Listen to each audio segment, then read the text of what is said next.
ចាំស្ដាប់មកឆ្លើយប្រាប់លោកល្អងតាមខ្លឹមសារគុំពីប្រវត្តិប្រាកដចាមានបីព្រឹត្តិការណ៍ណាបងទីមួយប្រារព្ធរំលឹកថ្ងៃដែលព្រះចិនស្រីចាស់ពុំតពិសាក្នុងខ្នាតច័ន្ទវិញមកថ្ងៃសុកឆ្នាំចដល់អង្ចាទីពីរគឺធ្វើរំលឹកថ្ងៃអង្គព្រះចិនស្រីត្រាស់ក្នុងលោកា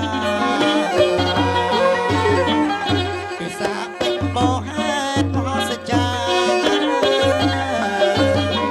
ក្នុងឆ្នាំរកាចំថ្ងៃពុទ្ធ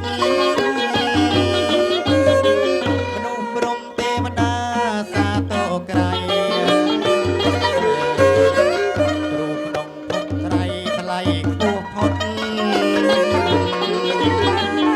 បងរៀនពុទ្ធយល់ធម៌បរិសុទ្ធនាំសុខសត្វពុទ្ធចាទុំខារីឯទី3ពុទ្ធសាសនិកតែងធ្វើរំលឹកថ្ងៃសោកាអង្គាឆ្នាំសាច់ពិសាខចន្ទថ្លា